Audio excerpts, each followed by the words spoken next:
మా latest videos కోసం మా ఈ తెలుగు న్యూస్ ఛానల్ సబ్స్క్రైబ్ చేసి గంట సింబల్ యాక్టివేట్ చేసుకోండి. ఈరోజే ఆఖరి శ్రావణ శుక్రవారం, పరమ పవిత్రమైన రోజు, లక్ష్మీదేవికి ఎంతో ఇష్టమైన రోజు. ఈరోజు ఏం చేసినా చేయకపోయినా రాత్రి 12 లోపు ఈ కథ వింటే చాలు లక్ష్మీదేవి అనుగ్రహం కలుగుతుంది. సకల ఐశ్వర్యాలు సిద్ధిస్తాయి. మీకు ఉండే కష్టాలన్నీ కూడా తీరిపోతాయి. అష్టైశ్వర్యాలు సిద్ధిస్తాయి. లక్ష్మీదేవి మీ ఇంట్లో పీట వేసుకుని కూర్చుంటుంది. మీకు ఉండే ఆర్థిక సమస్యలన్నీ కూడా పోతాయి. మహారాజయోగం పడుతుంది. మీరు పట్టిందల్లా బంగారం అవుతుంది. ఇక మీకు అన్ని శుభాలే జరుగుతాయి. కార్తీక మాసంలో సోమవారం ప్రత్యేకతను సంతరించుకుంటే శ్రావణ మాసంలో శుక్రవారాలు విశిష్టతను సంతరించుకుని కనిపిస్తాయి. కార్తీక మాసం శివకేశవులకు ఎంత ఇష్టమైనదో శ్రావణ మాసం లక్ష్మీ పార్వతులకు అంత ప్రీతికరమైనది. శ్రావణ మాసంలో వచ్చే శుక్రవారాలలో లక్ష్మీదేవిని పూజించటం వలన ఆ దేవి చాలా సంతృప్తి చెంది కరుణిస్తుంది. వివాహితులు ఈరోజు లక్ష్మీ పూజ చేసుకోవటం వలన సౌభాగ్యవతులుగా వర్ధిల్లుతారు. లక్ష్మి అనగానే కొందరు ధనము మాత్రమే అనుకుంటూ ఉంటారు. ధనం, ధైర్యం, విద్య, ధ్యానం, విజయం, పరపతి, సంతానం, గుణం మనకు ప్రాప్తం కలగాలని ఆ తల్లిని పూజిస్తారు. శ్రావణ శుక్రవారం రోజు లక్ష్మీదేవిని పూజించటం వలన సకల సంపదలు, సుఖ సంతోషాలు కలుగుతాయని ప్రతీతి. శ్రావణ మాసంలో ఏ శుక్రవారం నాడు పూజ చేయటం కుదరని వారు కనీసం చివరి శ్రావణ శుక్రవారం నాడైనా సరే లక్ష్మీదేవిని పూజిస్తే అమ్మవారు సిరి సంపదలను కలగజేస్తారు. శ్రావణ శుక్రవారం రోజు సాయంత్రం ఎవ్వరూ దీపం వెలిగించటం మర్చిపోవద్దు. ఎందుకంటే దీపంలో లక్ష్మీదేవి ఉంటుంది. ఏ స్త్రీ అయితే శ్రావణ శుక్రవారం రోజు కాళ్లకు గోరింతాకు పెట్టుకుంటుందో ఆ స్త్రీకి సొంత ఇల్లు ప్రాప్తిస్తుందని శాస్త్రాలు చెప్తూ ఉన్నాయి. అలాగే శుక్రవారం రోజు మగవారు చేతికి గోరింతాకు పెట్టుకుంటే నూతన వాహన ప్రాప్తి, ధనలక్ష్మి ప్రాప్తి కలుగుతుంది. ముందుగా ఈరోజు లక్ష్మీదేవి ఇచ్చిన పుచ్చకాయ విత్తనం కథ వింటే చాలు సకల ఐశ్వర్యాలు సిద్ధిస్తాయి, కష్టాలు పోతాయి. వచ్చిందేమో బాగా అలసిపోయింది. ఈరోజు రాత్రికి ఎక్కడ ఆగవచ్చు అని చుట్టూ చూసేసరికి ఎదురుగానే రాము వాళ్ళ ఇల్లు కనబడింది. వీళ్ళ ఇల్లు బాగుంది, పెద్దగా విశాలంగా విశ్రాంతి తీసుకునేందుకు ఇక్కడైతే చోటు బాగుంటుంది అని లక్ష్మీదేవి రాము వాళ్ళ ఇంటి తలుపు తట్టింది. రాము వాళ్ళు సాయంత్రం తొందరగా అన్నం తినేస్తారు. ఇంట్లో దీపాలు వెలిగిస్తే కరెంటు ఖర్చు అవుతుందని వీలైనంత వరకు చీకట్లోనే ఉంటారు. ఇంట్లో రకరకాల విలువైన వస్తువులు, వెండి బంగారాలు దాచి ఉంచారు కనుక వాళ్లకు సహజంగానే కొత్త వాళ్ళంటే చాలా భయం. లక్ష్మీదేవి తలుపు తట్టేసరికి రాము తలుపు దగ్గరికి వచ్చి ఎవరిది, ఏం కావాలి అన్నాడు కోపంగా. నా పేరు లక్ష్మి అండి. ఉదయాన అనగా బయలుదేరాను మా ఊరు నుండి. నడిచి నడిచి చాలా అలసిపోయాను. మీ ఇంటి లోగిలిలో తలదాచుకునేందుకు తావు ఇవ్వగలరా దయచేసి? కొంచెం సేపు విశ్రాంతి తీసుకొని తెల్లవారగానే వెళ్ళిపోతాను అని అడిగింది లక్ష్మీదేవి. రాముకి అది అస్సలు నచ్చలేదు. చూడమ్మా, నువ్వెవరో నాకు తెలియదు. నువ్వు దొంగవై ఉండవచ్చు, దొంగిలించటం కోసమే నా ఇంట్లో దూరు ఉండవచ్చు. నేను ఎట్లా కనుక్కునేది? నా వల్ల కాదు, నాకంత సమయమూ లేదు. మరి అంత పిచ్చోడిని కాదు కదా. నీకు అంతగా కావాలంటే ఏ చెట్టు క్రిందనో పడుకోవచ్చు. ఇళ్ల దగ్గరే పడుకోవాలని ఏమున్నది? పోయి దూరంగా ఆ చెట్టు క్రింద పడుకో అన్నాడు. సరేలేండి, పర్వాలేదండి, మీకు నేను తెలియదుగా. నిజమే అనేసి లక్ష్మీదేవి రాము దగ్గర సెలవు పుచ్చుకొని నేరుగా సోము వాళ్ళింటి తలుపు తట్టింది. సోము తలుపు తీసి ఎవరు కావాలండి అని అడిగాడు. నా పేరు లక్ష్మి అండి. నేను ఒక బాటసారిని. చాలా దూరం నుండి వస్తున్నాను. నడిచి నడిచి అలిచిపోయాను. మీ ఇంటి అరుగు మీద కొంచెం సేపు విశ్రాంతి తీసుకోవచ్చా? రేపు తెల్లవారగానే వెళ్ళిపోతాను అని అడిగింది లక్ష్మీదేవి. ఓ, దాందేమున్నదమ్మా, మీరు పడుకుంటే మా అరుగులు ఏమీ అరిగిపోవు. అయినా మీరు బయట పడుకోనక్కర్లేదు. మాతో పాటు మా ఇంట్లోనే పడుకోవచ్చు. కానీ ఏమంటే మేం ఏమంతా ఉన్నవాళ్ళం కాదు. మీకు పెట్టేందుకు సరిపడా అన్నం కూడా లేదేమో, మరి చూస్తాను. ముందైతే లోపలికి రండి, కాళ్ళు చేతులు కడుక్కోండి అన్నాడు సోము ఆవిడను లోనికి ఆహ్వానిస్తూ. ధన్యవాదాలు స్వామి, మీ మంచితనంతోటే నా కడుపు నిండింది. నాకు ఇంకా వేరే భోజనమేమీ అవసరం లేదు అంది లక్ష్మీదేవి మొహమాట పడుతున్నట్లు. అట్లా పస్తులుండక్కర్లేదండి. ఏదో మా ఇంట్లో ఉన్నంత తిందురు అని ఆ రోజు మిగిలిన అన్నము ఊరగాయతో భోజనం పెట్టాడు సోము. లక్ష్మీదేవి మరునాడు ఉదయాన్నే వెళ్తూ ధన్యవాదాలు సోము, నీవు చాలా మంచివాడివి. ఆకలిగా ఉన్న నాకు అడగ్గానే భోజనం కూడా పెట్టావు. నీకేదైనా ఇవ్వాలని ఉంది. ఇదిగో ఈ పుచ్చకాయ విత్తనం తీసుకో, దీనిని మీ ఇంటి వెనక తోటలో నాటు, బాగా పెరుగుతుంది, నీకు మేలు జరుగుతుంది అని ఆశీర్వదించి వెళ్ళిపోయింది.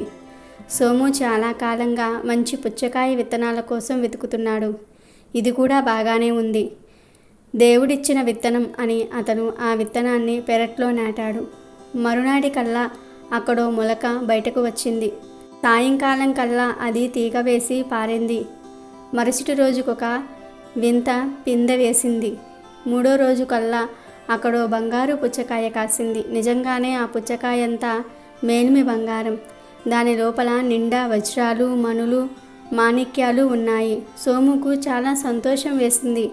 అతను వాటిని వెలకట్టేందుకు పట్నంలో ఉన్న వ్యాపారి దగ్గరకు తీసుకువెళ్ళాడు. ఒక్కొక్క మణి లక్షలాది రూపాయలు చేస్తోంది.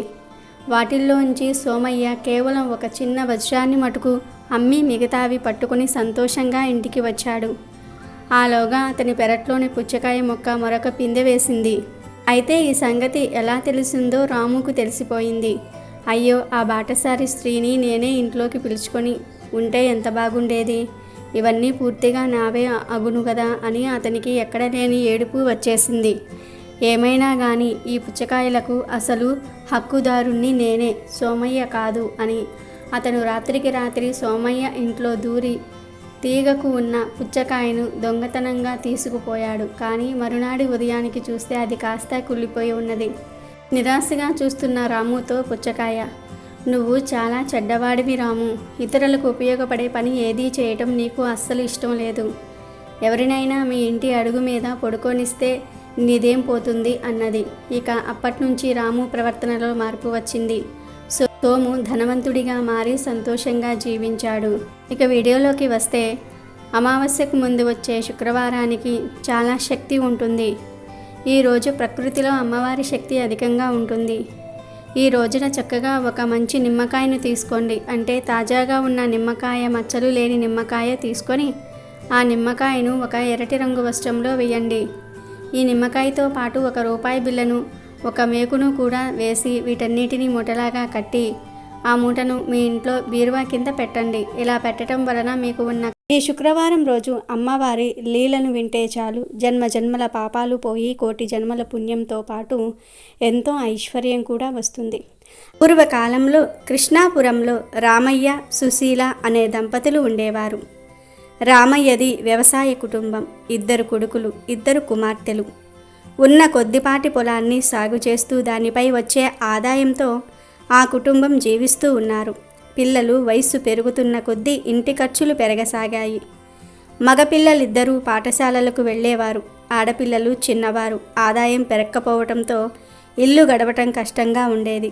అలాగని ఏదైనా వ్యాపారం చేసి మరికొంత సొమ్ము సంపాదించుదామంటే రామయ్యకు ఏ వ్యాపారమూ రాదు. వచ్చే ఆ కొద్దిపాటి సొమ్ముతో ఎలాగో అలాగా నెట్టుకు వస్తూ ఉన్నాడు.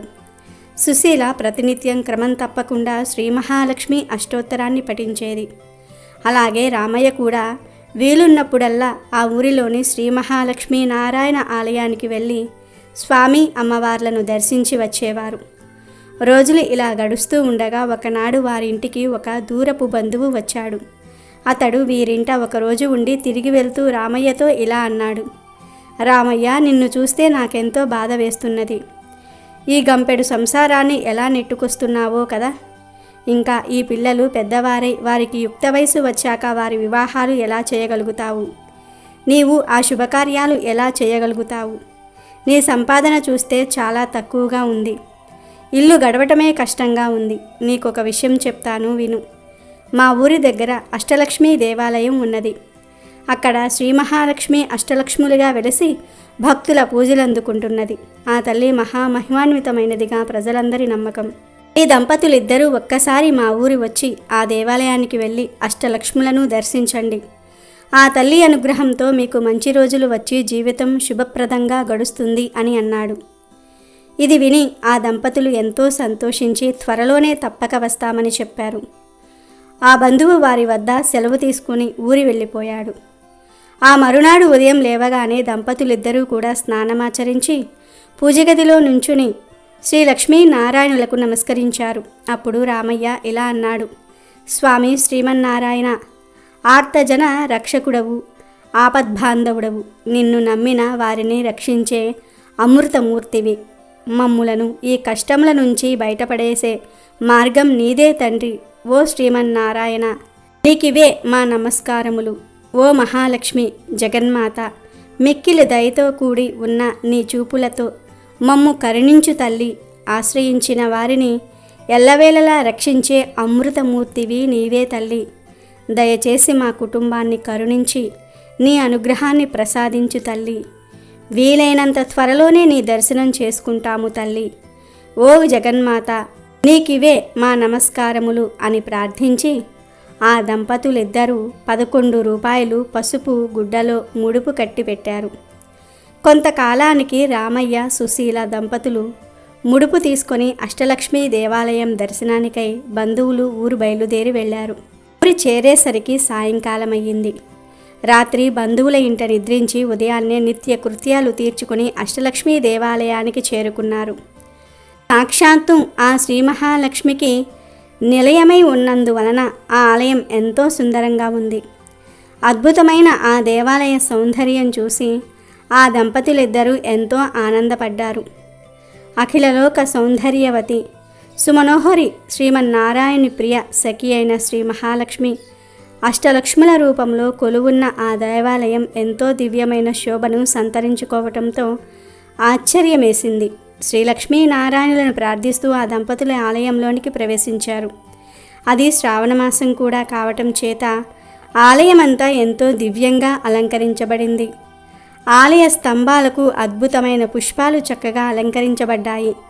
మామిడాకుల తోరణాలు ఎంతో చక్కటి శోభను తీసుకువస్తున్నాయి. ఎటు చూసినా రంగురంగుల పుష్పాలతో కంటికి ఎంతో ఆహ్లాదకరంగా కనిపిస్తూ ఉన్నది. ఆ ఆలయ అద్భుత శిల్పకళ సౌందర్యానికి రామయ్య, సుశీల దంపతులిద్దరూ ఎంతో మురిసిపోయారు. కనివి తీరా ఆ ఆనందాన్ని ఆస్వాదిస్తున్నారు. ఆలయ మండపంలో ఒక మహాపండితుడు శ్రీ మహాలక్ష్మి వైభవాన్ని ఇలా దివ్యంగా వర్ణిస్తున్నాడు. ఓ భక్తజనులారా, ముల్లోకాలను ఎల్లవేళలా రక్షించే శ్రీ మహాలక్ష్మి బ్రహ్మదేవుని వద్ద సరస్వతిగా, శ్రీమన్నారాయణుని వద్ద శ్రీ మహాలక్ష్మీదేవిగా, పరమేశ్వరుని వద్ద పార్వతిగా బాసిల్లుతున్నది. ఆ తల్లిని కొలిచిన వారికి సర్వ సంపదలు కలుగుతాయి, సర్వ ఐశ్వర్యాలు లభిస్తాయి, దేనికి కొదువ ఉండదు, సంపూర్ణ ఆరోగ్యం కలుగుతుంది. ప్రతి నిత్యం ఆ తల్లిని స్మరించిన, కీర్తించిన సర్వ శుభాలు కలుగుతాయి. ఆ రోజంతా జయప్రదంగా గడుస్తుంది అని చెప్తున్నాడు. రామయ్య దంపతులు ఆ పండితుడు చెప్పిన విశేషాలన్నీ కూడా విని అక్కడి నుండి బయలుదేరి ముందుగా ఆదిలక్ష్మి ఆలయం వద్దకు వచ్చారు. అద్భుత తేజస్సుతో ప్రకాశిస్తూ ఉన్న ఆ తల్లికి నమస్కరించి అటు తర్వాత ధాన్యలక్ష్మి వద్దకు వచ్చారు.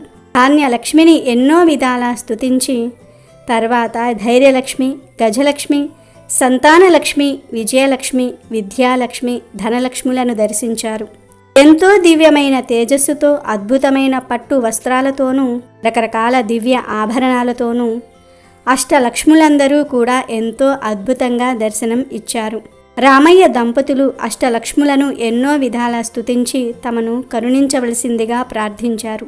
ఆలయం నుండి వెలుపలకు వచ్చే ముందు రామయ్య ఒక్కసారి కన్నులు మూసుకొని శ్రీ మహాలక్ష్మిని ప్రార్థిస్తూ మనసులో ఇలా అనుకున్నాడు: ఓ జగన్మాత, ఓ శ్రీ మహాలక్ష్మి, నీవు నన్ను కరుణించి అంతులేని ఐశ్వర్యం అనుగ్రహిస్తే నేను మా ఊరిలో తప్పకుండా నీ అష్టలక్ష్మి స్వరూపాలతో అద్భుతమైన ఆలయాన్ని నిర్మిస్తాను తల్లి అని అనుకున్నాడు. అటు తర్వాత దంపతులిద్దరూ కూడా తిరిగి తమ ఊరు చేరుకున్నారు. శ్రీ మహాలక్ష్మి తల్లి అనుగ్రహం వలన రామయ్య కుటుంబం మంచి అభివృద్ధిని సాధించింది. కుమారులిద్దరికీ మంచి చదువులు కలిగి ఉన్నత ఉద్యోగాలు లభించాయి. కుమార్తెలకు మంచి వరులతో వివాహాలు జరిగాయి. స్నేహితులు కొంతమంది సహాయం చేయగా రామయ్య 2-3 వ్యాపారాలు ప్రారంభించాడు. ఆ శ్రీ మహాలక్ష్మి తల్లి అనుగ్రహం వలన ఆ వ్యాపారాలన్నీ కూడా ఎంతో అభివృద్ధి చెందాయి. ఎన్నో లాభాలు వచ్చాయి. చుట్టుప్రక్కల గ్రామాలలో రామయ్య అంతటి ధనవంతుడు లేడని ప్రజలు చెప్పుకునేవారు. ఇంత సంపద రావటంతో తాను ఆ రోజున శ్రీ అష్టలక్ష్మీ దేవాలయం కట్టిస్తానని ఆ జగన్మాతకు ఇచ్చిన మాట మరిచాడు రామయ్య. ధన సంపాదనలో పడి భగవంతుణ్ణి స్మరించటం కూడా మరిచాడు. తమకిచ్చిన మాట తప్పినందుకు అష్టలక్ష్ములకు ఆగ్రహం కలిగింది. ఎంతో వెలిగిపోతున్న ఆ కుటుంబంలో ఎన్నో సమస్యలు రాసాగాయి. ఆదిలక్ష్మి అనుగ్రహం కోల్పోవటంతోనే రామయ్యకు వ్యాపారం మీద పట్టు సడలింది. తన సరుకు అమ్ముడు పోవటం కష్టంగా మారింది. తాను ఎంత నాణ్యమైన సరుకు విక్రయించినా కొనేవారు లేక వ్యాపారంలో నష్టం రావటం మొదలయ్యింది. వ్యాపారాలు ఇలా ఉండగా ధాన్యలక్ష్మి అనుగ్రహం కోల్పోవటంతో పంట సరిగ్గా రాలేదు. అకాల వర్షాలు వచ్చి అంతా నీటిలో కొట్టుకుపోయింది.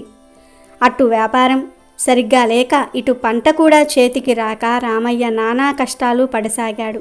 ఇదిలా ఉండగా ధైర్యలక్ష్మి కూడా ఆగ్రహించటం చేత తనలో ఇన్ని రోజుల నుండి ఉన్న ధైర్యం కూడా సన్నగిల్లింది.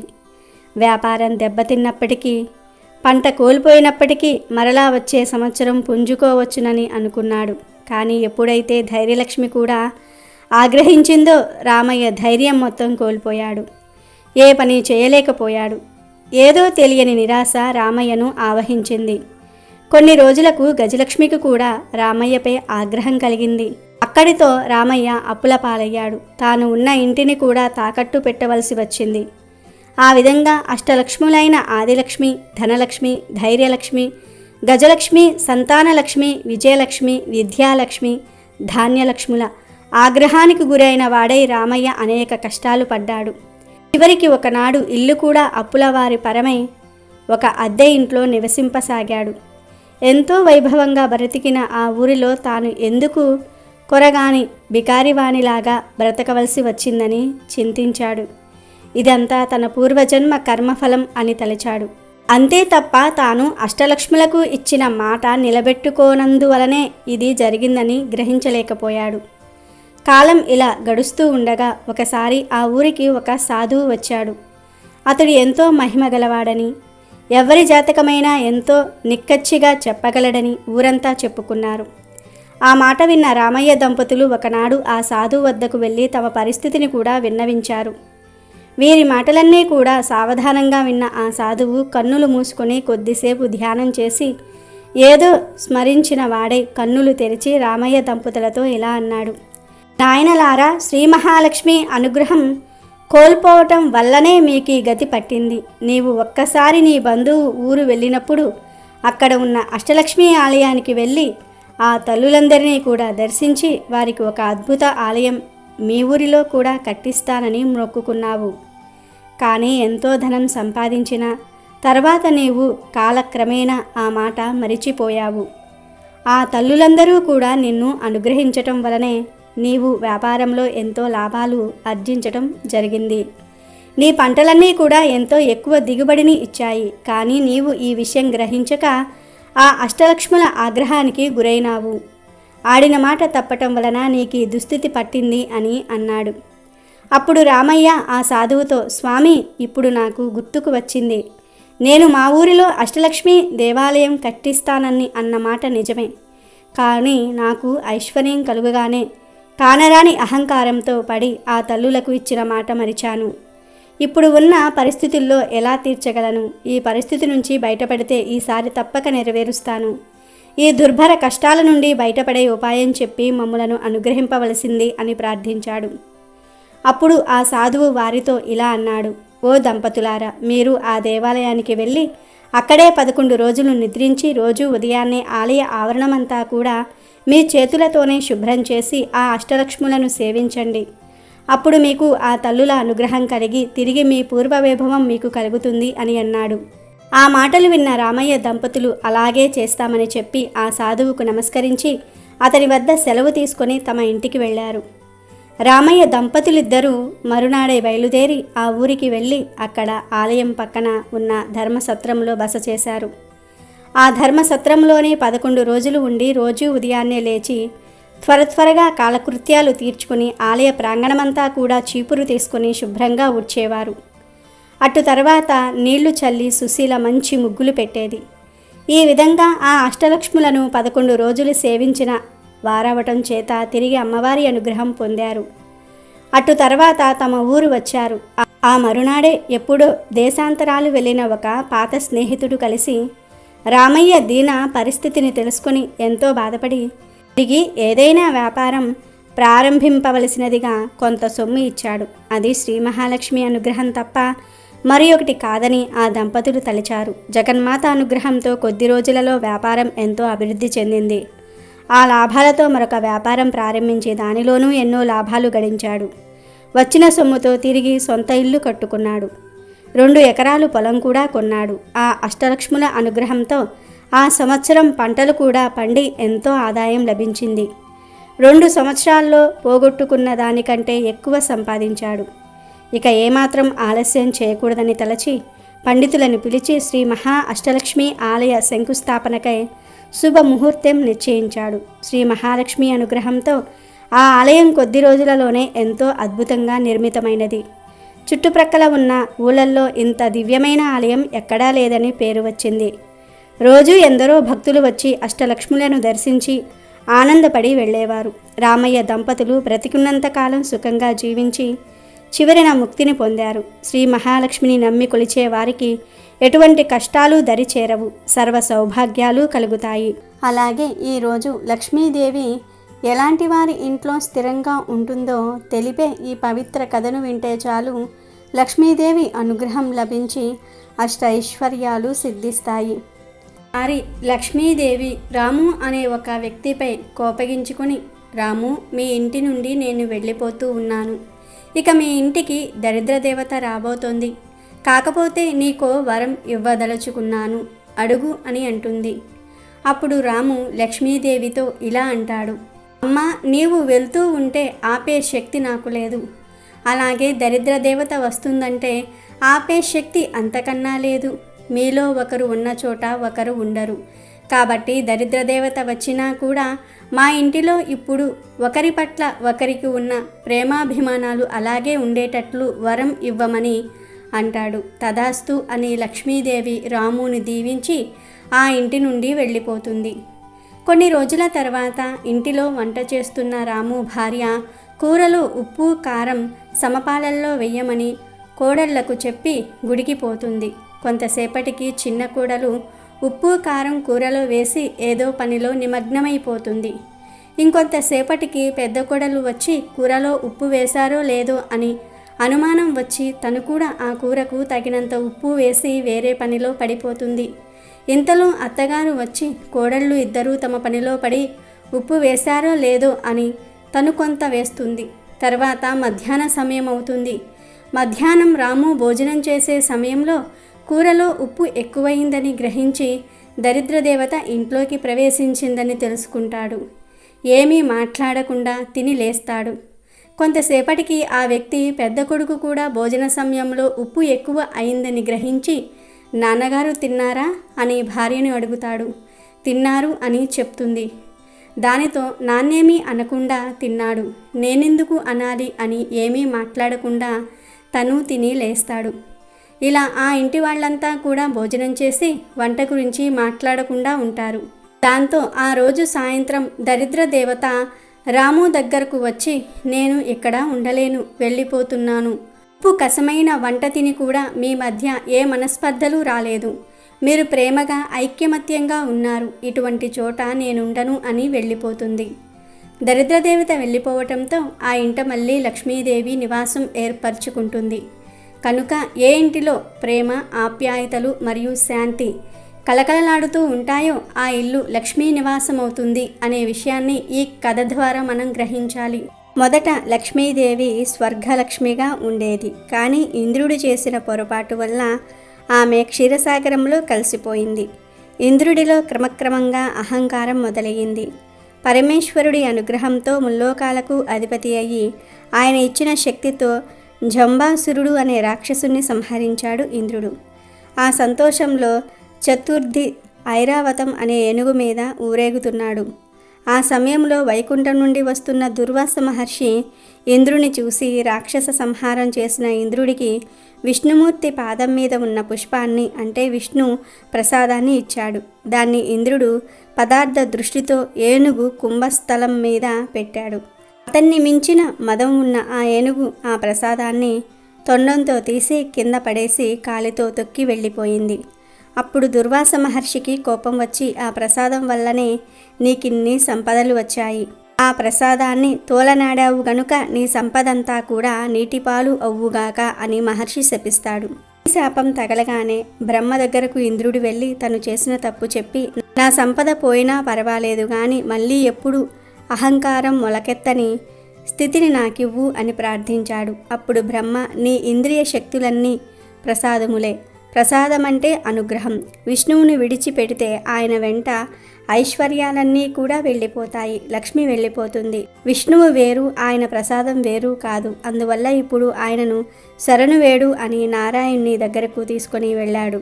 అప్పుడు ఇంద్రుడు విష్ణువు ముందు శరణు వేడి నీ దయ కోసం వచ్చాను, నాపై దయ చూపించు, నాకు జ్ఞానం వచ్చేలాగా చెయ్యి అని ప్రార్థించాడు. అప్పుడు విష్ణువు ఇంద్రుడితో నీకు జ్ఞానంతో పాటు ఈ లోకాలను ఏలగలిగే బుద్ధిని కూడా నేనివ్వాలి గనుక నువ్వు క్షీరసాగర మథనం చెయ్యి అని చెప్పి లక్ష్మీదేవి ఉండే చోట్లన్నిటినీ గురించి వివరించి చెప్పాడు. ఓ ఇంద్ర, ఏ ఇంట సదాచారం శుచి శుభ్రత ఉంటాయో ఆ ఇంట లక్ష్మీదేవి ఉంటుంది. ఏ ఇంట్లో ఉత్సాహం ఉల్లాసం ప్రేమ అన్యోన్యత నిష్కపటత్వం ఉంటాయో అక్కడ లక్ష్మి ఉంటుంది.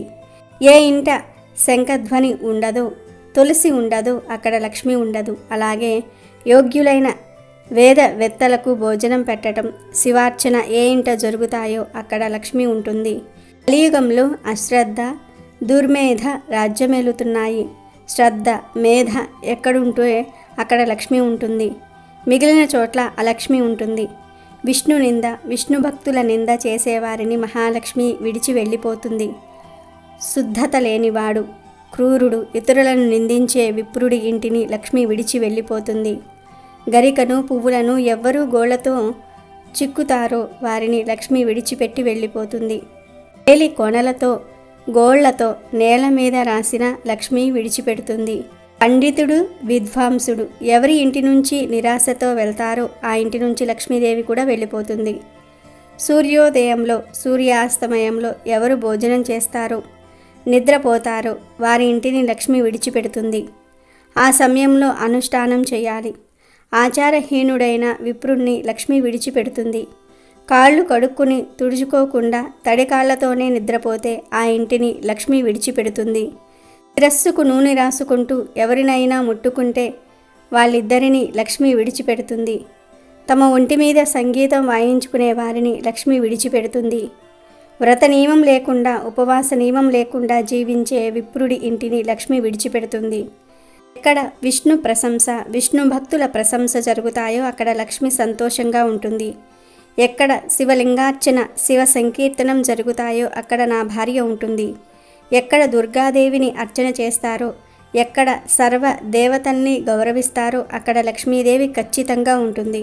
ఈ విధంగా ఉంటూ ఇందులో చెప్పిన విధి నిషేధాలను జాగ్రత్తగా గ్రహించి నియమబద్ధమైన జీవితం గడిపేవారి ఇంట వంట మహాలక్ష్మి అనుగ్రహం ఉంటుంది అని నారాయణుడు ఇంద్రుడికి బోధించాడు. కాబట్టి లక్ష్మీదేవి అనుగ్రహం కావాలంటే ఈ నియమాలు పాటించండి. అలాగే ఈరోజు ఒకరిని మోసం చేయాలని చూస్తే మనకే మోసం జరుగుతుందని తెలిపే ఈ నీతి కథను వింటే సకల ఐశ్వర్యాలు సిద్ధిస్తాయి. పూర్వం గోవిందప్ప అనే ఒక పాల వ్యాపారి ఉండేవాడు. అతను రోజు పాలల్లో సగానికి సగం నీళ్లు కలిపి అమ్మేవాడు. ఊళ్ళో వాళ్ళు ఎవ్వరికీ ఈ నీళ్ల పాలు నచ్చేవి కావు. అయినా ఏం చేస్తారు, ఇంకెక్కడా పాలు దొరకవాయే. దాంతో తప్పనిసరి కొనుక్కునేవాళ్ళు, కానీ మనసులో తిట్టుకునేవాళ్ళు. ఒక రోజున గోవిందప్ప దగ్గరకు ఓ సన్యాసి వచ్చి గ్లాసెడు పాలు పోయించుకున్నాడు. గోవిందప్ప పోసిన నీళ్ల పాలను చూసి నాయనా మరీ ఎక్కువ నీళ్లు కలిసినట్లున్నాయి అన్నాడు. ఈ బర్రెలు ఎక్కువ నీళ్లు తాగుతున్నాయి లేండి అన్నాడు గోవిందప్ప వెటకారంగా. కాదు నాయనా, ఎక్కువ త్రాగింది బర్రెలు కాదు నువ్వే అని నాకనిపిస్తున్నది. నీకు ఆలోచించుకునే అవకాశం ఈ రోజున లభిస్తుందిలే అని వెళ్ళిపోయాడు సన్యాసి. ఆ రోజు పాలు అమ్మేశాక గోవిందప్పకు అనుమానం వచ్చింది. ఈ సన్యాసి ఎవడో ఇవాళ నన్ను తిట్టిపోయాడు. ఎందుకైనా మంచిది, ఇవాళ కొంచెం జాగ్రత్తగా ఉంటాను, వచ్చిన డబ్బులను లెక్క పెట్టుకుని తీసుకువెళ్తాను అనుకున్నాడు. ఆ రోజు వచ్చిన 400 రూపాయల్ని లెక్కపెట్టి సంచిలో వేసుకున్నాడు. ఇంటికి బయలుదేరాడు. మధ్యాహ్నం ఎండ చాలా ఎక్కువగా ఉంది. గోవిందప్పకు బాగా దాహం వేసింది. దారిలో చెరువుగట్టునున్నది ఒక చేతబావి. అక్కడ ఆగి సంచి పక్కన పెట్టి నీళ్లు చేదుకుని కడుపారా త్రాగాడు. తిరిగి పోదామని చూస్తే సంచి మాయం. గోవిందప్పకు చాలా బాధ వేసింది. ఇప్పటికిప్పుడు సంచి ఎట్లా మాయమవుతుంది? ఇంకెవరూ లేరే అని కంగారుగా అంతటా వెతికాడు. అప్పుడు కనపడింది కోతి ఒకటి. అతని సంచిని తీసుకుని పోయి చెట్టు మీద ఎక్కి కూర్చున్నది. దాన్ని తరిమేందుకు ప్రయత్నించాడు గోవిందప్ప. అది సంచిని పట్టుకుని చెట్టు మీది నుండి చెట్టు మీదికి దూకటం మొదలుపెట్టింది. చివరికి అలసిపోయిన గోవిందప్ప నిరాశగా నిల్చుండిపోయాడు. తీరిక దొరికింది కోతికి. అది సంచిలో చేయి పెట్టి ఒక్కో నాణాన్ని దొరకబుచ్చుకొని చెరువులో నీళ్ళల్లోకి విసిరివేయటం మొదలుపెట్టింది. గోవిందప్ప చూస్తూ ఉండగానే ఒక్కొక్క నాణము చెరువులో కలిసిపోయింది. ఇప్పుడు అతనికి ఏడుపొక్కటే తక్కువ. నాణాలన్నీ అయిపోయాక కోతి సంచిని నేల మీదికి విసిరేసి వెళ్ళిపోయింది. గోవిందప్ప గబగబా వెళ్ళి సంచిలో చెయ్యి పెట్టి చూసుకున్నాడు. సంచిలో నాణాలు అయిపోయాయి, కానీ నోట్లు అలాగే ఉన్నాయి. ఆ సంచిని పట్టుకొని అటూ ఇటూ చూడకుండా గబగబా ఇల్లు చేరుకున్నాడతను. ఇంటికి వెళ్ళాక లెక్క పెట్టుకుని చూస్తే అందులో సరిగ్గా 200 రూపాయలున్నాయి. అంటే పాలధర పాలకు, నీళ్ళధర నీళ్లకు వచ్చిందన్నమాట. మామూలుగా అయితే ఏమీ పట్టించుకునేవాడు కాదు, కానీ ఉదయం సన్యాసి మాటలు విన్నాడు కదా గోవిందప్ప. ఆలోచనలో పడ్డాడు. ఆ తర్వాత మెల్లగా అతను పాలల్లో నీళ్లు కలపటం తగ్గించాడు. పాలు చిక్కబడ్డాయి. అలా నెమ్మదిగా సంపాదన కూడా పెరిగింది. సన్యాసి మాటలు నిజమయ్యాయి. కాబట్టి ఎవరినైనా మోసం చేయాలని చూస్తే మనకే మోసం జరుగుతుంది అనే నీతిని ఈ కథ ద్వారా గ్రహించాలి. ఒకసారి పాలు లక్ష్మీదేవి గురించి తపస్సు చేసింది. అప్పుడు లక్ష్మీదేవి ప్రత్యక్షమై ఏమి నీ సమస్య అని అడిగింది. అప్పుడు పాలు, ఓ దేవి, నేను ఆవు నుంచి బర్రె నుంచి వచ్చినప్పుడు శుద్ధంగా పరిశుద్ధముగా తెల్లగా ఉంటాను. నేను పరిశుద్ధంగా ఉంటాను కాబట్టే నువ్వు కూడా పాల సముద్రం నుండి ఉద్భవించావు. అయితే ఈ పాపిష్టి మానవుడు వాడి స్వప్రయోజనం కోసం నాకు పులుపు వేసి నా మనసును విరిచివేస్తున్నాడు అని చెప్పి బాధపడింది. అప్పుడు లక్ష్మీదేవి ఒక చిరునవ్వు నవ్వి, ఓ క్షీరమ, ఇది విను. నీవు పాలులా జీవించాలి అని ఆశపడే ముందు నా మాట విను. నీవు పాలులాగా అయితే ఒకరోజు మాత్రమే బ్రతుకుతావు. పాలకు పెరుగు తోడు వేస్తే 2 రోజులు బ్రతుకుతావు. పెరుగును చిలికి చల్లని చేస్తే పుల్లపుల్లగా ఇంకో 2 రోజులు బ్రతుకుతావు. అదే చల్లలో నుంచి వచ్చిన వెన్న అయితే వారం రోజులు బ్రతుకుతావు. ఆ వెన్నను బాగా కాచి దాంట్లో 2 తమలపాకులు వేసి నెయ్యి చేస్తే మంచి ఘుమఘుమలతో నెలలు తెరబడి బ్రతుకుతావు. ఆ నెయ్యితోనే దీపం పెడితే నాకు వెలుగవుతావు. ఇప్పుడు చెప్పు, ఒకరోజు పాలులాగా ఉండి పాలలాగానే చస్తావా, లేక క్షణక్షణం అనుక్షణం రోజు పెరిగి రూపాంతరం చెంది నాకు వెలుగవుతావా అని లక్ష్మీదేవి ప్రశ్నించింది. లక్ష్మీదేవి మాటలు విని పాలు మూగబోయింది. అమ్మవారికి దాసోహం అయ్యింది. తన మనసులో ఉన్న అంధకారానికి సిగ్గుపడి బయటకు వచ్చింది. లక్ష్మీదేవి ముందు ప్రజ్వలించి దీపంలా నిలిచిపోయింది. ఈ కథలోని పాలలాగే మానవుడు కూడా ఆలోచిస్తాడు.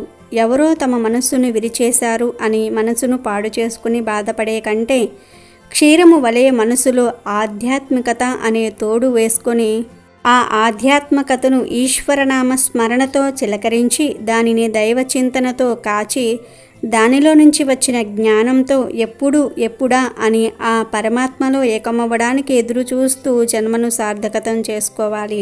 పూర్వం ఒక అడవిలో వయసు పైబడిన ఓ జంట కాపురము ఉండేవారు. వారు దారిద్ర్య రేఖకు దిగువగా జీవించేవారు.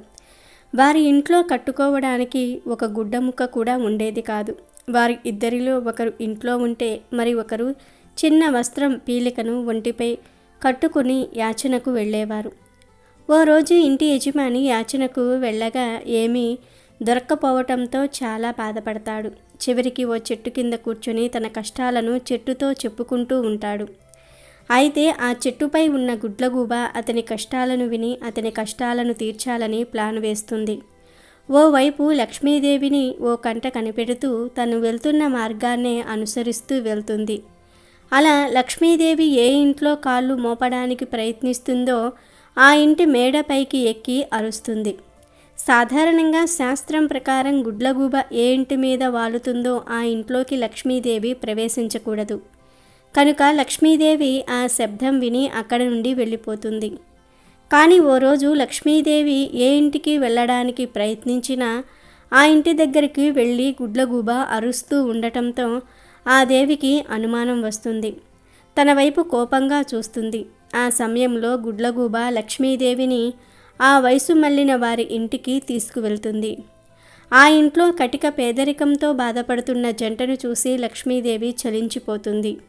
అయితే వెంటనే వారి ఇంట్లో కొలువై ఉంటానని, వారికి అష్టైశ్వర్యాలు సమకూరుస్తానని వరమిస్తుంది. ఆ రోజు నుండి తనకు దారి చూపించిన గుడ్లగూబను వాహనంగా చేసుకుంటుంది. అప్పటి నుండి గుడ్లగూబను శుభానికి సంకేతంగా లక్ష్మీదేవి ప్రకటిస్తుంది. కష్టాలలో ఉన్న వారిని కనుక్కుంటూ వారికి ఆ లక్ష్మీదేవికి మధ్య దిక్సూచిలా వ్యవహరిస్తూ గుడ్లగూబ ఆ రోజు నుండి తన కొత్త ప్రస్థానాన్ని మొదలు పెడుతుంది. పక్షుల జాతిలో సాహస యాత్రలు చేసే జీవిగా గుడ్లగూబకు మంచి ప్రావీణ్యం ఉంది. ఉల్లక తంత్రంలో గుడ్లగూబలను ఇంటికి రప్పించే మార్గాలను గురించి తెలియజేశారు. పగలు గుడ్లగూబలకు కంటిచూపు సరిగ్గా పనిచేయదు. అందుకే రాత్రి వేళల్లో మాత్రమే ఇవి సంచరిస్తాయి. ఎవరైనా అత్యవసర పని మీదకు బయటకు వెళ్ళినప్పుడు గుడ్లగూబ ఎదురొస్తే ఆ పని ఖచ్చితంగా నెరవేరుతుందని అంటూ ఉంటారు. అయితే కొన్ని కథలు విన్నా ఇప్పటికీ అనేక మంది గుడ్లగూబలను అశుభానికి సూచకంగా భావిస్తూ ఉంటారు. ఒకసారి ధర్మరాజు భీష్ముణ్ణి, పితామహ దేహంలోని పురుషుడు ఏ కారణంగా శ్రీమంతుడు అవుతాడు, ఏ కారణంగా నశిస్తాడు అని అడిగాడు. దానికి భీష్ముడు ఈ విధంగా తెలిపాడు. ఒకరోజు నారదుడు లోక సంచారం చేస్తూ మందాకిని నదిని చేరుకుని అక్కడ స్నానమాచరించాడు.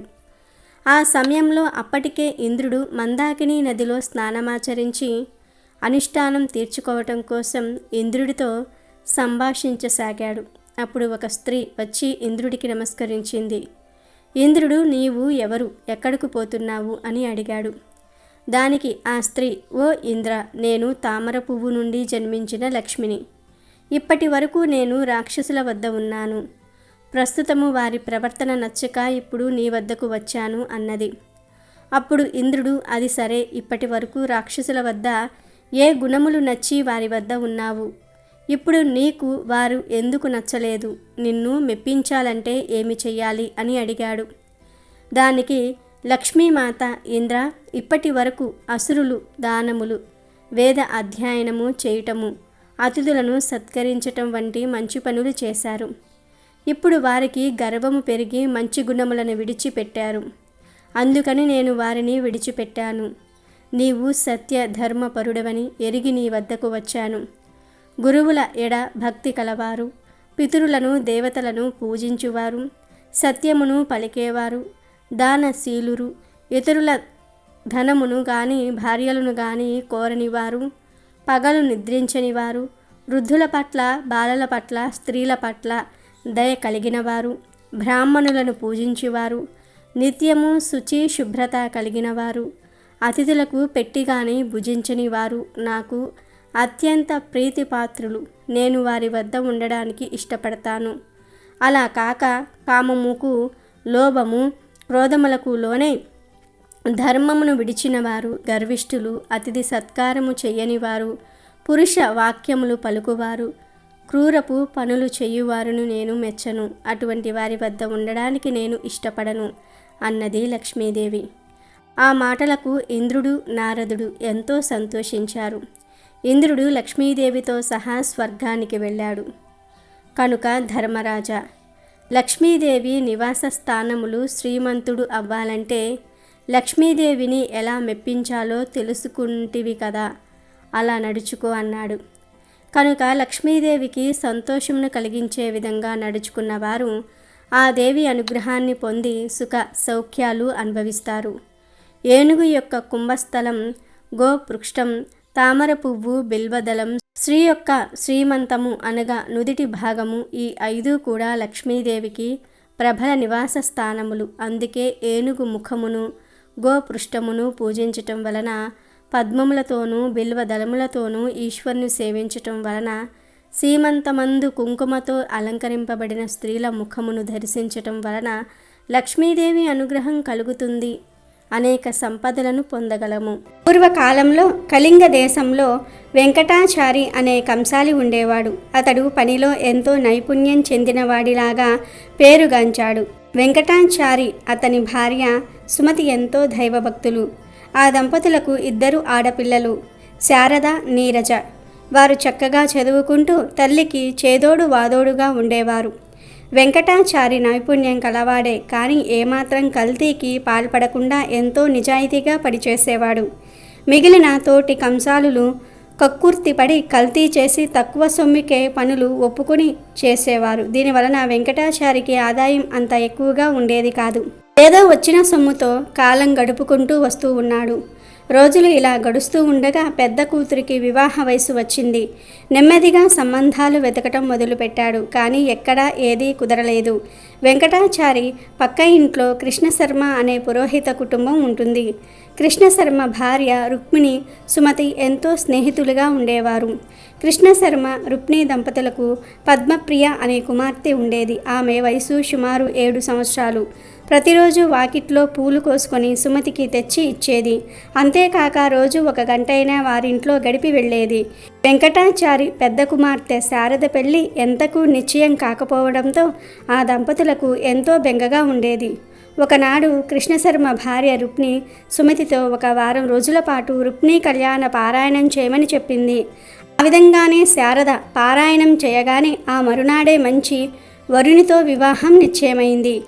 ఇక వివాహానికి కావలసిన సొమ్ము సేకరించి పెట్టుకోవటం అనే పనిలో పడ్డాడు వెంకటాచారి. ఇన్నేళ్లుగా కంసాలి వృత్తి చేస్తూ ఉన్నా కూడా కూతుళ్లకు కనీసం బంగారు గాజులు కూడా చేయించలేకపోయానే అని బాధపడ్డాడు. సుమతి రోజు ఉదయాన్నే పూజ చేసేటప్పుడు శ్రీ మహాలక్ష్మీదేవిని అనేక స్తోత్రాలతో పూజించేది. వివాహం దగ్గర పడుతున్నదని, దయచేసి వివాహానికి కావలసిన సొమ్ము సమయానికి అంది వచ్చేలాగా అనుగ్రహించమని ఆ తల్లిని ప్రార్థించేది. రోజులు ఇలా గడుస్తూ ఉండగా ఒకనాడు పద్మప్రియ రోజులాగా పూలు తీసుకుని ఉదయం పూజ సమయానికి రాలేదు. రోజు తప్పకుండా వచ్చే పిల్ల ఈరోజు ఇంకా రాలేదేమిటబ్బా అని సుమతి ఆలోచిస్తూ ఉండగా గుమ్మంలో గజ్జల చప్పుడయ్యింది. పద్మప్రియ చెంగున రానే వచ్చింది. రావడానికి ఆలస్యమైందని చెప్తూ పూలు తీసి సుమతి చేతిలో పెట్టింది.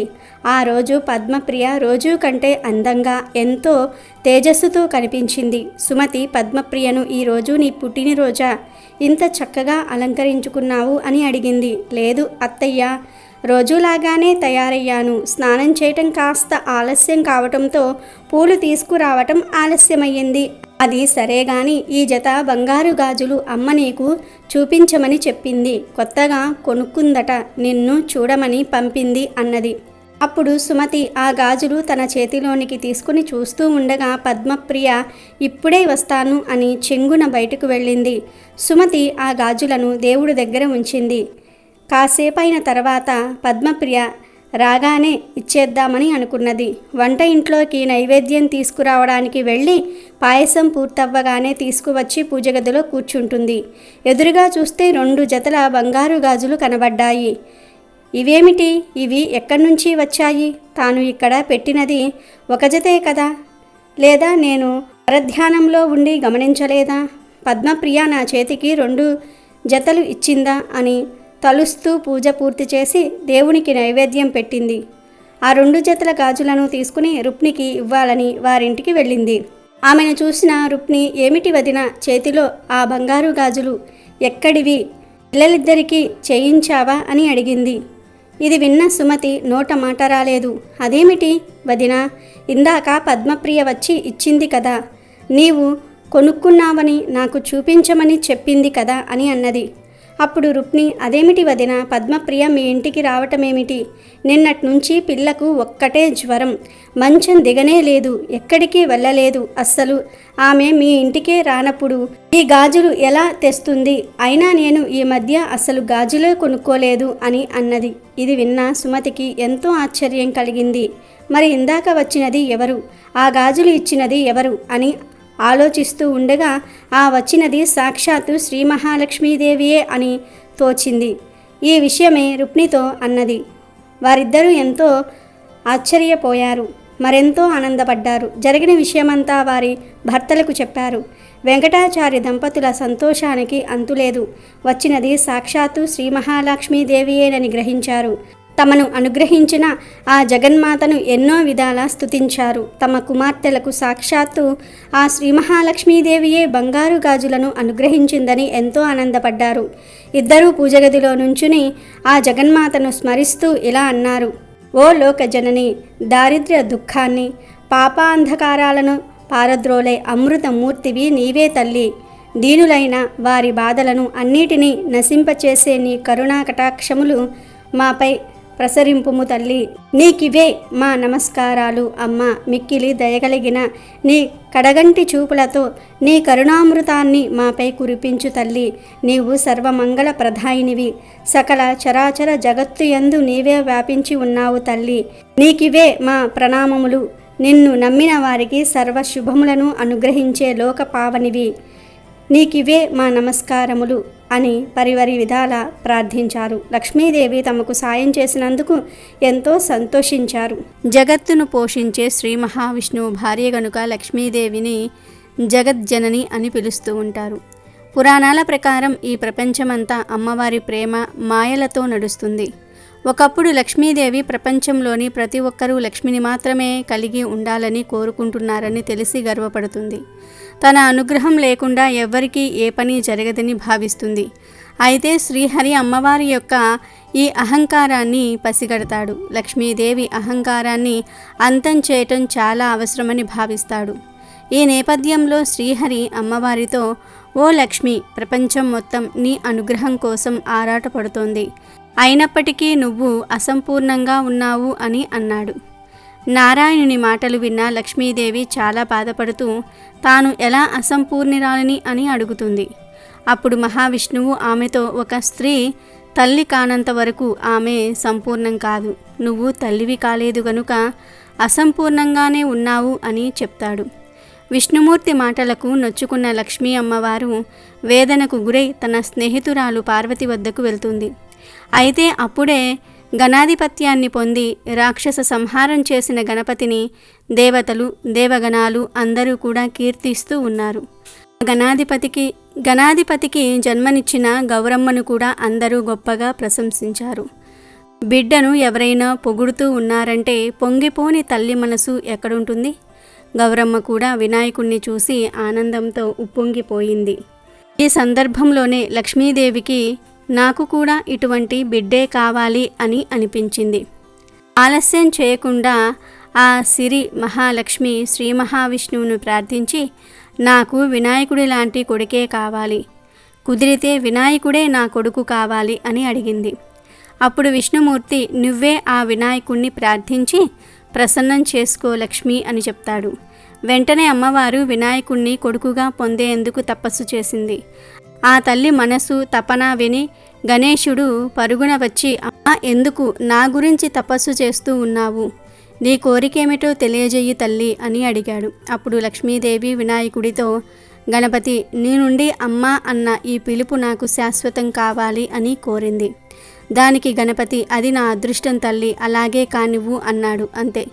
ఇక ఆ మాట విన్న వెంటనే లక్ష్మీదేవి వినాయకుణ్ణి చంటిబిడ్డగా మార్చి చంకన పెట్టుకుని పార్వతీదేవికి ఒక్క మాట కూడా చెప్పకుండా వైకుంఠానికి తీసుకుని వెళ్ళిపోయింది. ఆ విధంగా ఆ తల్లి బిడ్డను ఎత్తుకుపోవటం ఒక విధంగా దొంగతనమే కదా. కానీ ఇదంతా గమనిస్తున్న పార్వతీ పరమేశ్వర్లు ఆమె ముచ్చటకు నవ్వుకున్నారు. ఈ విధంగా వైకుంఠం తీసుకువెళ్లిన గణాధిపతికి సంపూర్ణందుడు అని పేరు పెట్టుకొని అల్లారు ముద్దుగా పూర్ణం బూరెలు చేసి పెట్టి మురిపెంగా పెంచుకుంది లక్ష్మీదేవి. ఇంతలో వినాయకుడు ఒకసారి యుద్ధానికి వెళ్లాల్సి వస్తుంది. అప్పుడు దేవతలు కైలాసానికి శివుడి దగ్గరకు వచ్చి అడిగితే వినాయకుడు వైకుంఠంలో ఉన్నాడు, మీరు వైకుంఠానికి వెళ్ళి అడగండి అని ఆది దంపతులు ఆదిలక్ష్మి దగ్గరకు పంపించారు. దేవత వినతి మీదట స్వంపూనందుణ్ణి యుద్ధానికి పంపిస్తుంది లక్ష్మీదేవి. ఆ విష్ణు సైన్యానికి నాయకుడై విశ్వక్సైనుడై రణభూమిలో విజయుడై తిరిగి వచ్చిన వినాయకుడు పార్వతీదేవికి ఎటువంటి పుత్రోత్సాహాన్ని కలిగించాడో అదేవిధంగా లక్ష్మీదేవికి కూడా దేవతల ప్రశంసలు అందించి పుత్రోత్సాహాన్ని అందించి ఆమె కోరిక తీర్చాడు. తర్వాత వినాయకుడు లక్ష్మీదేవితో వినయంగా, తల్లి, నువ్వు ఎప్పుడు తలిస్తే అప్పుడు పూర్ణనందుడిగా నీ యందు ప్రత్యక్షమవుతాను అని చెప్పి సెలవు తీసుకొని కైలాసం చేరుకున్నాడు. అందుకే విష్ణు దేవాలయాల్లో రూపంలో వినాయకుడికి తులసితో పూజ చేస్తారు. శివాలయంలో వినాయకుడి గుడిలో తులసి వాడరు. సంతానం లేని స్త్రీలు దంపతులు లక్ష్మీదేవిలా విఘ్నేశ్వరుణ్ణి అనుగ్రహించమని పూజిస్తే ఖచ్చితంగా సంతానవంతులవుతారని విశ్వాసం. అనగనగా ఉద్దానం అనే అడవిలో ఒక చెట్టుపై గుడ్లగూబ నివసిస్తూ ఉండేది. అది మిగతా జంతువులతో తన రూపాన్ని పోల్చుకుంటూ తాను చాలా అందవిహీనంగా ఉన్నానని బాధపడుతూ ఉండేది. తన చుట్టూ ఉన్న పక్షులను చూస్తూ, అబ్బా, వాటి కళ్ళు ఎంత బాగున్నాయో, నా కళ్ళు మాత్రం అస్సలు అందంగా లేవు, ఆ అరుపులు కూడా కర్ణ కఠోరంగా ఉంటాయి అని ఆలోచిస్తూ కొమ్మ మీద కూర్చొని కన్నీరు కారుస్తూ ఉండేది. ఒకసారి ఆ గుడ్లగూబ వనదేవతకు తన బాధను చెప్పుకోవాలి అనుకుని ప్రార్థించింది. గుడ్లగూబ ప్రార్థన విని వనదేవత ప్రత్యక్షమైంది. అప్పుడు గుడ్లగూబతో వనదేవత, గుడ్లగూబ, ఎందుకు నన్ను ప్రార్థించి పిలిచావు? ఏం కష్టం వచ్చింది అంటూ అడిగింది. అప్పుడు గుడ్లగూబ, తల్లి, నా రూపు అందవిహీనం, నా అరుపు కర్ణ కఠోరం, అందుకే నన్ను ఎవ్వరూ ఇష్టపడరు, దీనివల్లే నేను చాలా బాధపడుతూ ప్రతిరోజు గడుపుతున్నాను అంది. అప్పుడు వనదేవత, అయితే నేను నీకు ఏ రకంగా సహాయం చేయగలను అని ప్రశ్నించింది ఆ తల్లి. నాకు రామచిలుకల చక్కనైన అందమైన రూపం ఇవ్వు అని గుడ్లగూబ అడిగింది. దానికి వనదేవత, చూడు గుడ్లగూబ, రూపం రామచిలుక అయితే సరిపోదు, ఆహారపు అలవాట్లు కూడా మారాలి. నీ రూపాన్ని నువ్వు వద్దు అనుకోవటం నీ పొరపాటు. సృష్టికి విరుద్ధంగా ఎవ్వరూ కూడా ఆనందంగా జీవించలేరు. నీ రూపంలోనే నువ్వు ఆనందం వెతుక్కోవాలి. కానీ నువ్వు నన్ను ప్రార్థించి అడుగుతున్నావు కాబట్టి నీకు 10 రోజులు గడువు ఇస్తాను. ఈలోపు నువ్వు రామచిలుకల ఆహారపు అలవాట్లను నేర్చుకోవాలి. అప్పుడే నీకు రామచిలుక రూపం ప్రసాదిస్తాను అని వనదేవత గుడ్లగూబతో అని అదృశ్యమైంది. గుడ్లగూబ చాలా సంతోషించి రామచిలుకల్లా పండ్లు, కాయలు తినడానికి ప్రయత్నాలు చేసింది. నిరంతరం మాంసాహారిగా ఉన్న గుడ్లగూబ కాయలు, పండ్లు తినలేకపోయింది. రామచిలుక ఆహారపు అలవాట్లు తన వల్ల కాదని నిశ్చయించుకుని వనదేవతను మళ్ళీ ప్రార్థించింది. వనదేవత వచ్చి, ఇంకా 10 రోజులు కాలేదు కదా, అప్పుడే పిలిచావు ఎందుకు అని అడిగింది. దానికి ఆ గుడ్లగూబ, రామచిలుకలా నేను కాయలు, పండ్లు తిని బ్రతకలేను, మాంసాహారం లేకుండా ఉండలేను, నాకు రామచిలుక రూపం వద్దు, కనీసం కోకిల గొంతైనా నాకు ఇవ్వు దేవత అని అడిగింది.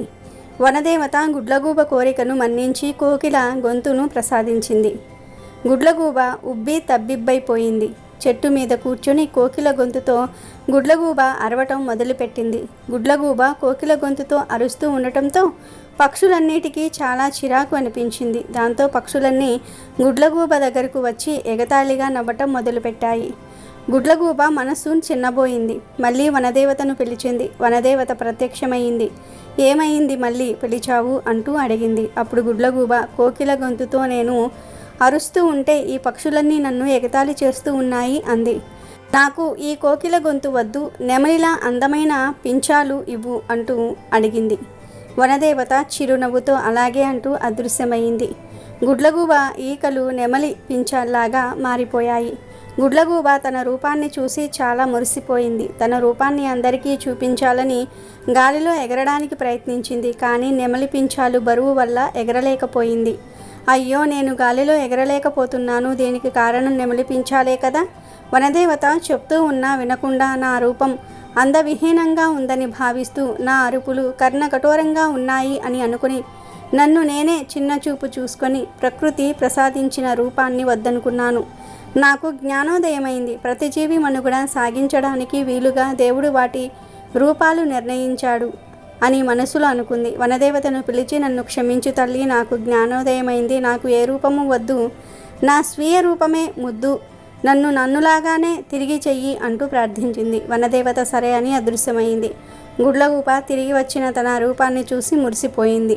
అప్పటి నుంచి ఆనందంగా జీవించడం మొదలుపెట్టింది. శ్రావణ మాసం అంటేనే శుక్రవారాలకు చాలా ప్రాముఖ్యత ఉన్న మాసం.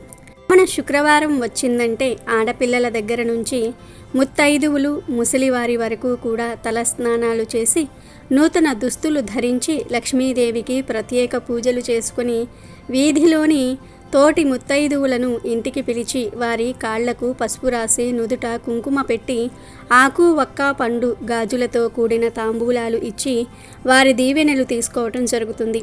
ఈ మాసంలోని అన్ని శుక్రవారాలలో ముత్తైదువులు తమ ఇళ్లల్లో పూజలు చేసుకుని బేసి సంఖ్యలో తోటి ముత్తైదువులను ఇంటికి పిలిచి తాంబూలాలు ఇస్తారు. శ్రావణ శుక్రవారం రోజు స్త్రీలు ఉదయం ఇంట్లో పూజలు నిర్వహించుకుని సాయంత్రం వేళ లక్ష్మీదేవి ఆలయాలను సందర్శించుకుంటూ ఉంటారు. అక్కడ జరిగే ప్రత్యేక పూజా కార్యక్రమాలలోనూ పాల్గొంటారు. ఇంట్లో మాత్రం ఖచ్చితంగా ఈ నెలలో ప్రతి శుక్రవారం విధిగా పూజలు చేయాల్సిందే. శ్రావణ పౌర్ణమికి ముందు వచ్చే శుక్రవారం రోజు మాత్రం ప్రత్యేకంగా వరలక్ష్మీ వ్రతం చేసుకుంటారు. శ్రావణ శుక్రవారాలంటే లక్ష్మీదేవికి చాలా ఇష్టం. కాబట్టి శ్రావణ శుక్రవారాలలో తప్పనిసరిగా లక్ష్మీదేవిని పూజించే స్త్రీలకు దీర్ఘ సుమంగళి యోగం కలుగుతుంది. శ్రావణ శుక్రవారం అంటే లక్ష్మీదేవికి ఎంతో ఇష్టం.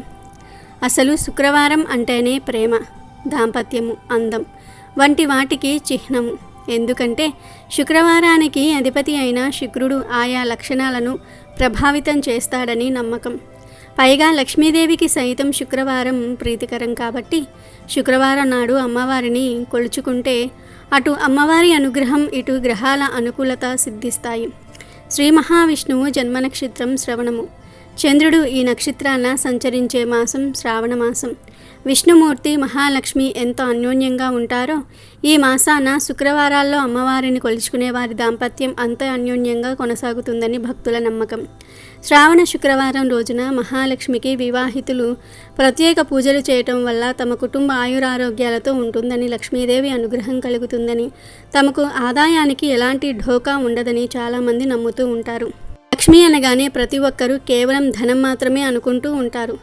కానీ లక్ష్మి అంటే ధైర్యము, విద్య, ధ్యానము, విజయము, పరపతి, గుణము, సంతానము వంటి కోరికలన్నీ కూడా నెరవేరుస్తుంది. కైలాసంలో పార్వతీదేవిగా, పాలసముద్రంలో పుట్టిన సింధు కన్యగా, స్వర్గంలో స్వర్గలక్ష్మిగా, భూలోకంలో లక్ష్మీదేవిగా, వైకుంఠంలో శ్రీ మహాలక్ష్మిగా, బ్రహ్మలోకంలో వాగ్దేవి రూపంలో సరస్వతిగా, గంగా తులసిగా భాసిస్తున్నది ఆ లక్ష్మీదేవియే.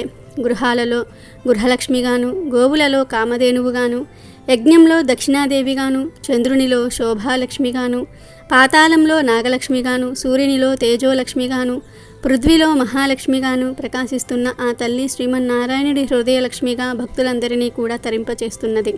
భూలోకంలోని ప్రతి ఇంట గృహిణులు అయినటువంటి పుణ్య స్త్రీల రూపంలోనూ, యజమానులకు సంపద రూపంలోనూ, గృహంలోని మనోహరమైన, మంగళకరమైన, శుభకరమైన వస్తువుల యందు ప్రకాశిస్తూ మన అందరినీ అనుగ్రహిస్తున్న తల్లి లక్ష్మీదేవి. ఆ లక్ష్మియే ప్రకృతి మొత్తం వ్యాపించి తన తేజస్సుతో ప్రకాశింపజేస్తున్నది. ఆ తల్లియే పద్మాలయగా, పద్మహస్తగా, పద్మాక్షిగా, పద్మస్తంభవిగా, పద్మప్రియగా, పద్మినిగా, భగవతిగా, భార్గవిగా, సర్వమంగళ స్వరూపిణిగా భాసిస్తూ ఉన్నది. కాబట్టి ఈరోజు ఈ కథలు వింటే చాలు, అమ్మవారి అనుగ్రహం సంపూర్ణంగా లభిస్తుంది. కష్టాలన్నీ కూడా పోతాయి, సకల ఐశ్వర్యాలు సిద్ధిస్తాయి, సకల శుభాలు కలుగుతాయి. లక్ష్మీదేవి మీ ఇంట్లో తిష్ట వేసుకుని కూర్చుంటుంది. వీడియో నచ్చితే లైక్ చేయండి, షేర్ చేయండి, బట్ సబ్స్క్రైబ్ చేసుకోవడం మర్చిపోవద్దు.